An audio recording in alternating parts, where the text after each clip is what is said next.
As we've been diving into the material of the genius of Jesus, you may have noticed something. The chapters are not comprehensive. I mean, I wish that when we would step into one of these strokes of genius that Jesus unwraps, that we could capture every insight, every aspect, every nuance of that genius, but it's impossible. We just go deeper and deeper and deeper. And the same with this particular chapter, the genius of the true. I mean, just thinking about this chapter has already set my mind into so much chaos.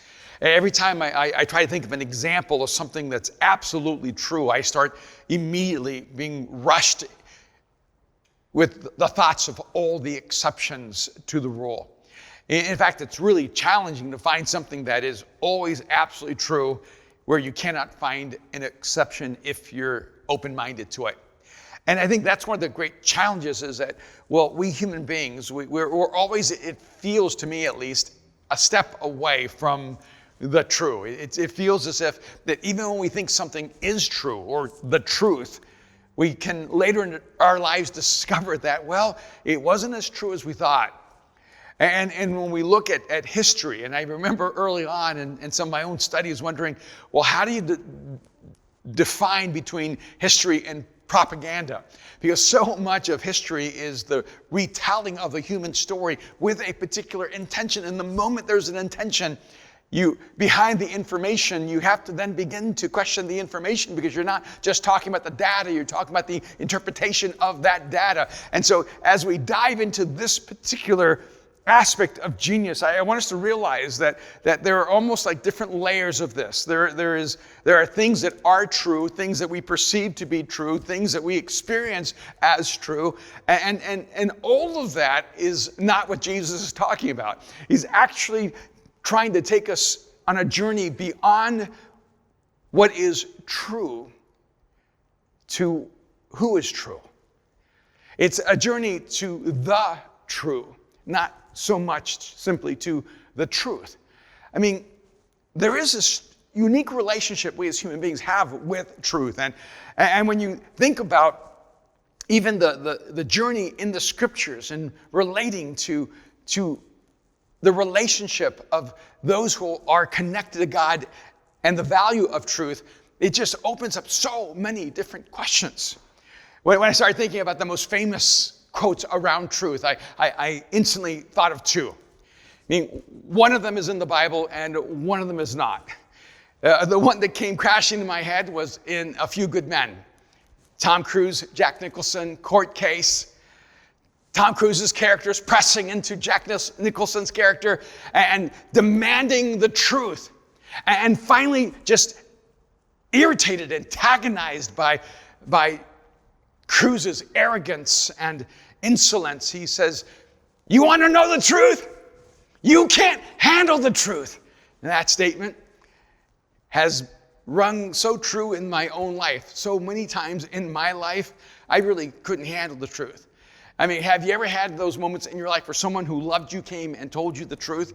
Someone who loved you came and spoke into your life? Someone who loved you came and in a sense, confronted you with the choices you were making, and instead of dealing with the intention behind their conversation, that they loved you, they were concerned with you, they were worried about you, they were taking a risk to intervene so that you do not move into a more self-destructive mode, and instead of embracing that truth, we end up usually attacking the truth teller. And I know in my own life, there have been many, many times where I was living my life making a personal declaration that I cannot handle the truth. I just want to live out my truth. And if my truth is in contradiction with the truth, then I don't want to know the truth. And by the way, I do think that's a part of where we are in this time in history. I think that there are many of us who actually can't handle the truth because it violates our truth, and we have a higher value of living our truth than we do of living out the truth, and then it goes even deeper than that. See, because when we're living out our truth, that actually has a huge implication that we are the source of what is true. But when we're at least searching and struggling for the truth, It's an acknowledgement that there is truth that is outside of us, and that there may be a source of truth that is more credible than us. So I'm going to assume that all of us right now are able to handle the truth, that even if it hurts, even if it's something that irritates us, that we want to know the truth regardless of the consequence. I'm in love with Ted Lasso, and it took me a little while to get Kim in love with Ted Lasso, and there's nothing about Ted Lasso that she really connected to at first. She's not a big soccer fan. She's not really as attracted to the actors who are involved at first. And so I had to ask her. But finally, when she watched it, she was addicted. Now Kim has a huge problem with just a lot of profanity on television. And so it's always really hard for her. Every time she watches the show, she goes, I just can't watch the show. I can't watch the show. But then she sits back down and she finishes the show with me. And one of the things I love is that Ted Lasso starts seeing a therapist. And the therapist will say to Ted, remember, the truth will set you free. And I don't know how many people watching Ted Lasso know that she's actually quoting the Bible, that she's actually quoting Jesus. And so here this therapist in Ted Lasso is giving the world this advice: the truth will set you free. But then she adds as this caveat, but first it will piss you off. Now, there could be no more true assessment of how we actually experience the most profound engagements of truth in our lives. Yeah, I think most of us, we're really open to the truth that agrees with us. But where the real challenge is, where the rubber hits the road, where there's friction, and the necessary friction to bring life change, is when it's the truth that sets us off. It's the truth that makes us mad. It's the truth that confronts us. It's the truth that upsets us. It's the truth that doesn't feel palatable to us. It's the truth that almost like feels a violation of our truth. And then we have to decide whether we align our lives with the truth that is actually at war with us. So I'll probably have to admit that you can't handle the truth is most likely the most well-known statement around truth in our culture, but it's not the most well-known statement in history. Probably the most famous or infamous conversation around truth is between Jesus and Pontius Pilate. In John chapter 18, beginning of verse 33, John tells us this. Pilate then went back inside the palace, summoned Jesus, and asked him, "Are you the king of the Jews?" "Is that your own idea?" Jesus asked. "Or did others talk to you about me?" "Am I a Jew?" Pilate replied. "Your own people and chief priests handed you over to me.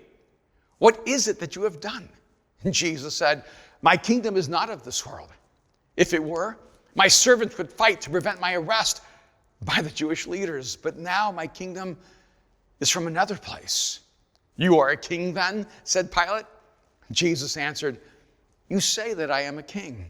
In fact, the reason I was born and came into the world is to testify to the truth. Everyone on the side of truth listens to me." "What is truth?" retorted Pilate. With this, he went out again to the Jews, gathered there, and said, "I find no basis for a charge against this man." What is truth? That question from Pilate, which was really more of a statement, has echoed throughout history. What is truth? There's this juxtaposition of Pilate pretending he's searching for the truth, and Jesus standing in front of him who actually personifies the truth. And it's this ironic imagery of the truth is right in front of you. And the question then becomes not Pilate's question, what is truth? But the unspoken question from Jesus, would you recognize truth if it was standing right in front of you? I get this question all the time. Does it really matter what is true as long as it's true to me? And even when it comes to belief systems, people say, well, aren't all religions the same? And it's really a non-philosophical way of saying, don't all lies lead to the truth? Does it really matter if there is a truth? Doesn't it all just end up washing out in the end? It's, I think, a hopeful question. Doesn't it all just lead to the same place? Because I hope that really it's motivated by our desire for everyone to end up in a good place. But what you can know throughout life is that lies do not take you where the truth does. That what is false does not take you to what is true is. And you can know that on a personal level. See, let's just, for a moment, just move God to the side and talk about our own life experience around truth. I can tell you, without even knowing you, without knowing the specifics of your life, that the people that you are closest to, the people that you've been able to have a sustained relationship with, the people that you trust, are the ones who tell you the truth. The people that maybe once you trusted, and maybe once they were close to you, once you felt intimate with them, once you maybe even thought you loved them, and once you even trusted them, but when they lied to you, and they lied to you, and they lied to you, it began to break down the relationship that you had with them, and eventually you either moved into a dysfunctional relationship of brokenness and fragmentation and dysfunction, or you finally had to decide that you could not maintain the relationship with them because a relationship of intimacy, a relationship that is authentic, a relationship that is healthy cannot exist without truth. Because without truth, there is no trust. And without trust, there is no intimacy. And so just on a human level, we humans are clearly designed for truth. And I thought a lot about this. This is, to me, so odd. I mean, why do we need truth to be healthy as human beings? Because so many times, in fact, I was in a conversation with my wife, Kim, last night. And as we were talking about some philosophical issues, I immediately said, well, even if there's no God, and I started explaining it, she goes, Erwin, there is a God. And so there we were by ourselves having a private conversation.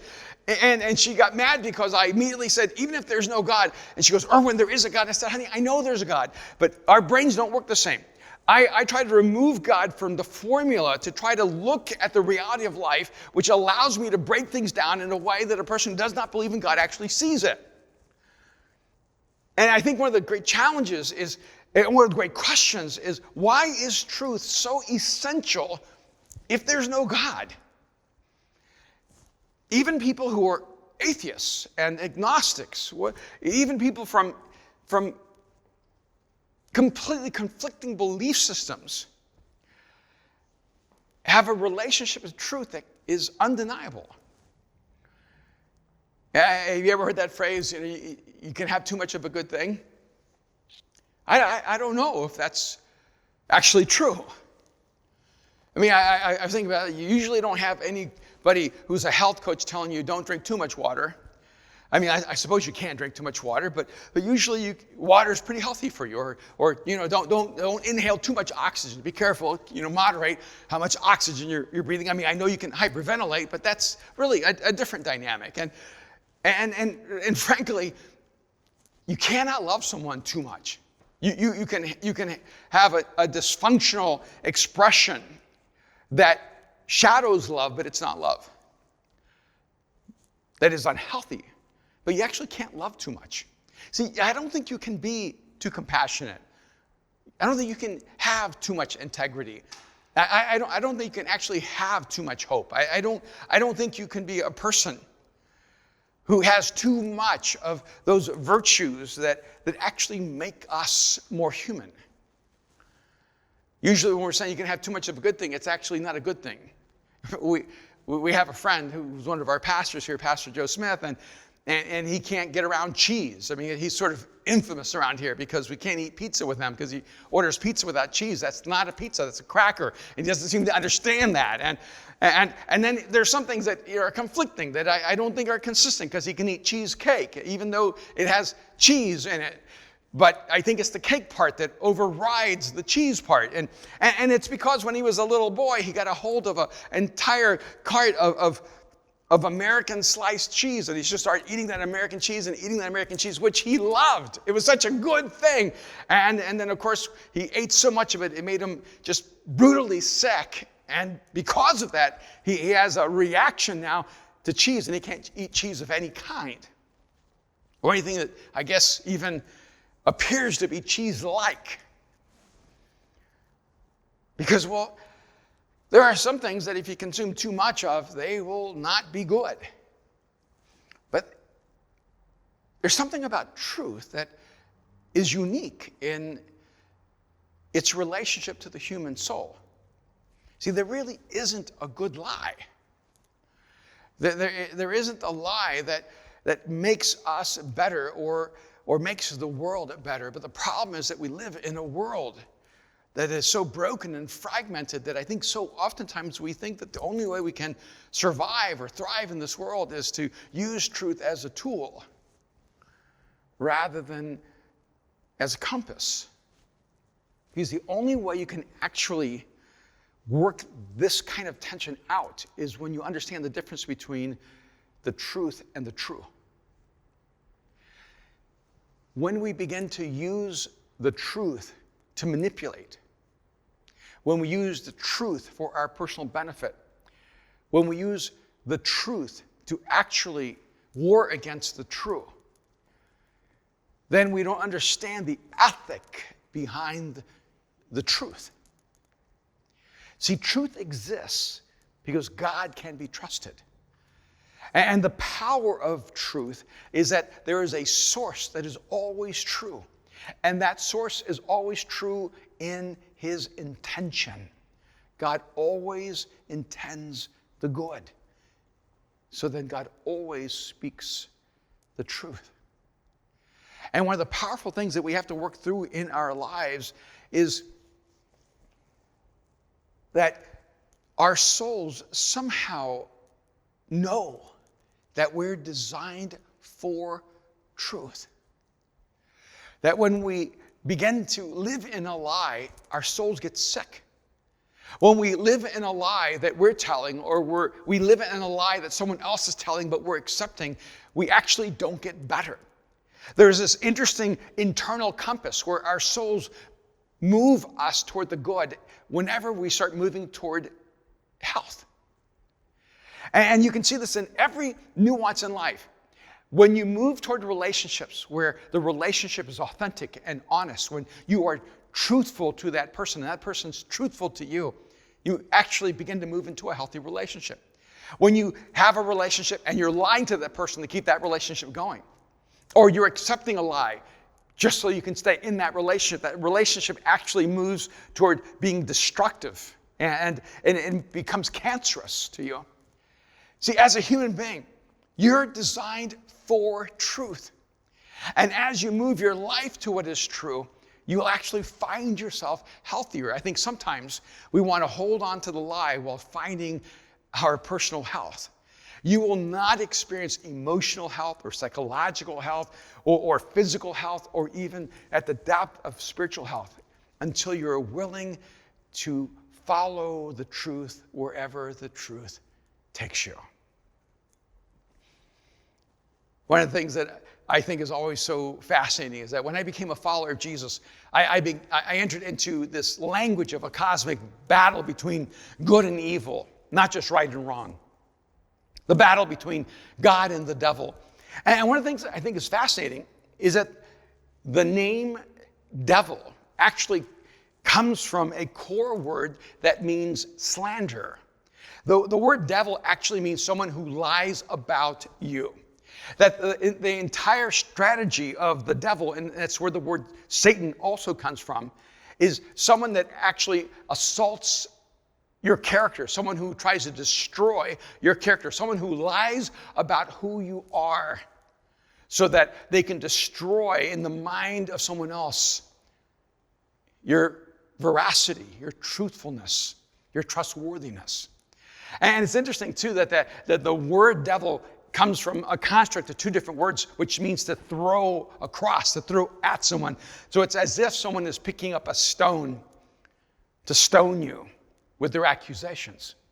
And I think it's fascinating that this cosmic battle is not about how strong someone is or how powerful they are. This is not an imagery of fire-breathing dragons or giants or some kind of 10-headed serpent coming to war against you. It's an image of a devil, of a Satan, whose core power is to convince others that you are not who you are. And that is the exact strategy that Satan uses in the garden with God.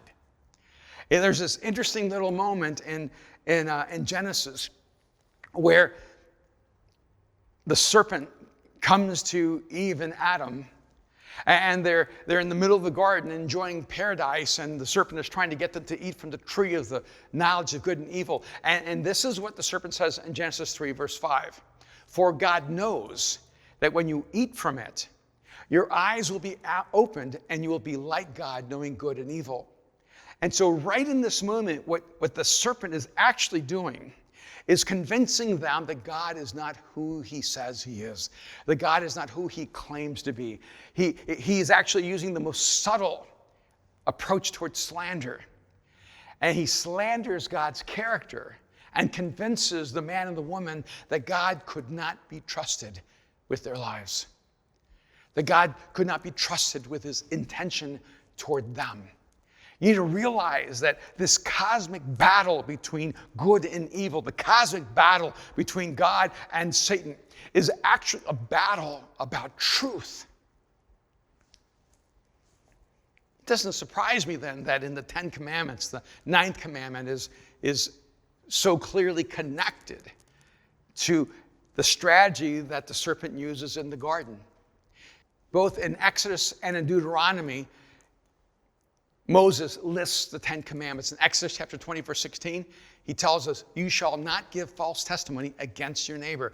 Again, in Deuteronomy chapter 5, verse 20, he says it again, you shall not give false testimony against your neighbor. And I just started asking myself, well, if you're going to pick 10 commandments, why would you put not slandering another human being in the top 10 commandments? I mean, the 10 commandments are really about social health. It's about how to create a healthy community, a healthy culture, a healthy nation. And in those commandments, God is actually teaching them how he relates and how we're supposed to relate to each other. You see, it's the evil one who slanders another human being. It's the evil one who slanders God. It's the evil one who slanders you. And when you actually choose to slander, you become a part of the dark force in the universe, rather than the force of light in the universe.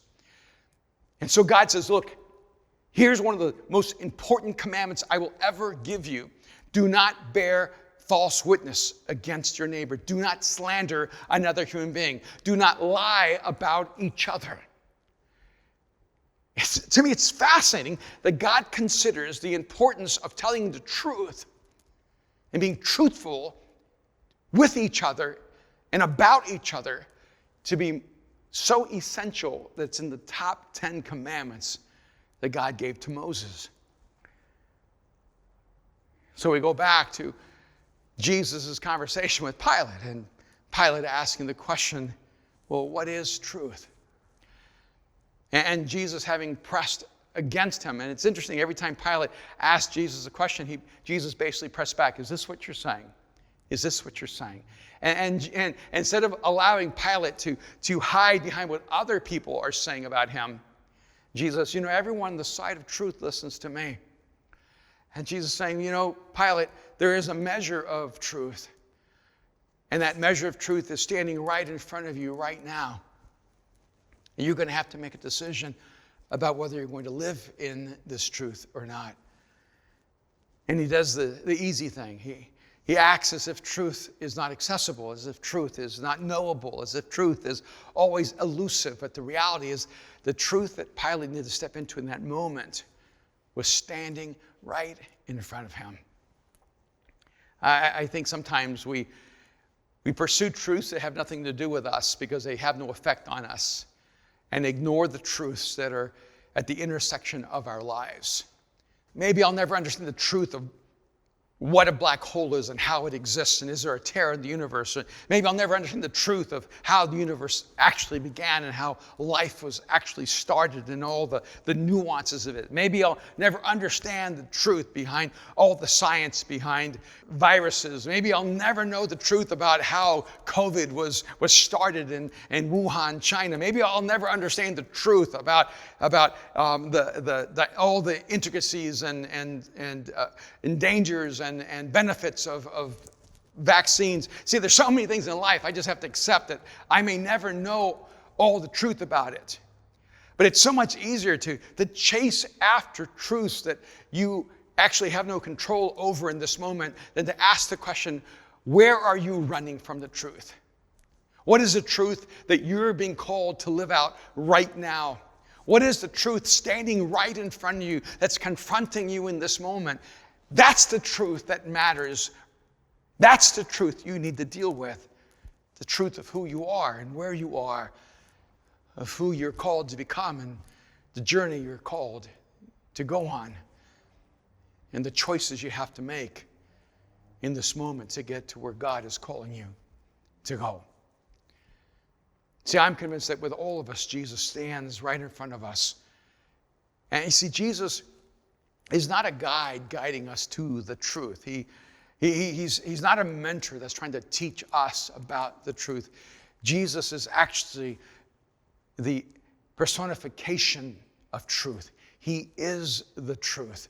He's not guiding us to due north. He is due north. And when he calls us to follow him, he's not calling us to follow him as he pursues the truth. He's calling us to follow him as he lives out the truth. And this is, I think, what is sometimes so difficult for us.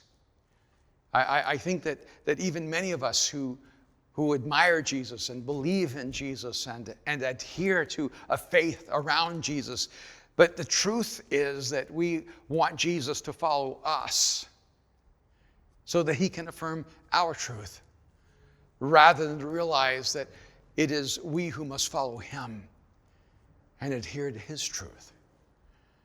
And I wonder, even in this moment, what is the truth that God has been speaking into your life that you've been ignoring?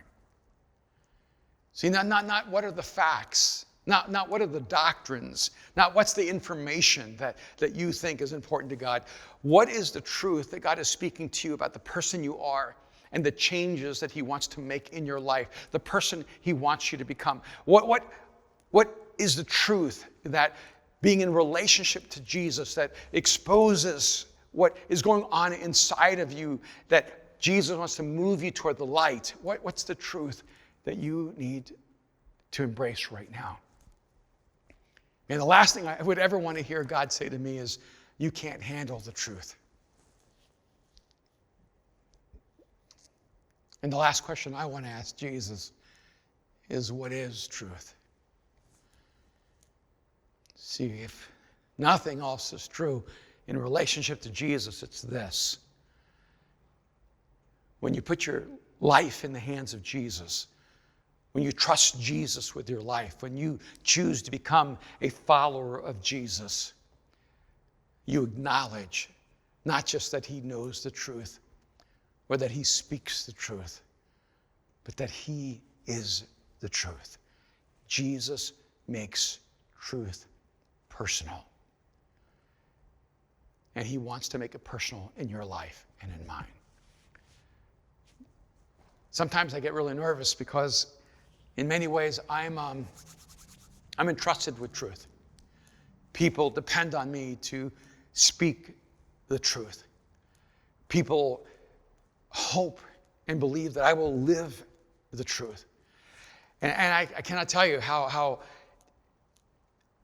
weighty it is to know that I need to be really careful with everything I say. I need to always make sure that what I'm saying to the best of my knowledge and ability is the truth. But I can tell you that there have just been times in my life where I've just been wrong. I just didn't have the right information, or I had all the information that was available and then more information came. I've just been wrong I've had to grow and change my mind and change my convictions and change my perspective. And anyone who says they've never been wrong is just not facing the truth. And I know that I'll have perspectives or maybe even have beliefs or make decisions that in retrospect, one day I'll look back and go, oh, that wasn't the right decision. I should have made this other decision, or that wasn't the right analysis. I should have actually seen the data differently. And because you see, I'm human just like you are. But I can tell you this. See, I cannot control my infinite inadequacy in relationship to all the truth in the universe. But I can have control over the truth that I live. And what I know God holds me to is to be true, to make sure that everything I do and everything I say is motivated by the true, that I want to live a life that is truly worthy of trust. And I think this is the power of the true. It's not that you're always right, but you are always trustworthy. And what Jesus has come to do in your life and in mine is not to always make us right, but to always make us true. So that when we wake up in the morning and we take our first breath each day, conscious and alive and ready to go, we live our lives for the true. Because the compass that leads us due north is not somewhere we're traveling, but it's somewhere within us. And the compass always calls us to live our lives for the true, so that we always live our lives to do that which is the good. And when we live our lives always to do the good, we are living out our lives to be the true. And maybe you're listening right now, and a huge part of your struggle has always been, I don't know if I can trust God, or I don't know if I can trust Jesus with my life, and I get it. But I want you to realize that if you're struggling trusting God, it's not because God's not trustworthy, it's because people have not been trustworthy in your life. See, if you're struggling to put your trust in Jesus, it's not because Jesus is not trustworthy. It's because maybe people who believed in Jesus were not trustworthy. And I want you to realize that there's no human being, not even the ones who sincerely believe in God, not even the ones who sincerely believe in Jesus, who will ever perfectly reflect the truthfulness of God. But Jesus can be trusted with your life because he doesn't just bring the truth, he is the truth, because he is the one who is true. And if you'll trust him with your life, he will always be faithful. He'll always be true. He will never leave you or forsake you. And when he says that you will belong to him, that will always be true. That he will always love you, that will always be true. That he'll never walk away from you or reject you, that will always be true. That he has for you unconditional, endless, eternal love, that will always be true. That no matter what you do, he will always forgive you. That there will always be more grace for you. That will always be true. And that's why I can tell you without hesitation, the best decision you can ever make is to cross the line of faith and to give your life to Jesus and to trust him that he will be true to you. And if you're here right now and you know you need Jesus more than anything, and you don't have all the answers because none of us do, but what you know is that you need God. 2,000 years ago, Jesus died on a cross and rose from the dead so that you could live, so you could know forgiveness and freedom and life. If you're ready to receive that life and trust Jesus with your life, I want you just to pray this simple prayer right now. It's not everything you and God need to talk about, but it's where it begins. Right now, wherever you are, just pray this prayer. Just speak to him and tell him, Jesus, I give you my life. Right now, just tell him, Jesus, I give you my life. Jesus, I give you my life. Jesus can be trusted with your life. And he wants to take that truth that he is and place it in you.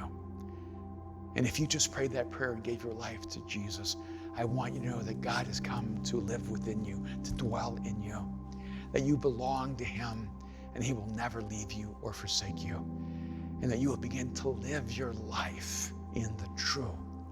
And it will be the most powerful sense of freedom, because you'll know even when you mess up, even when you make mistakes, even when you get things wrong, that God is transforming your intention to always want to live your life to do good in the world.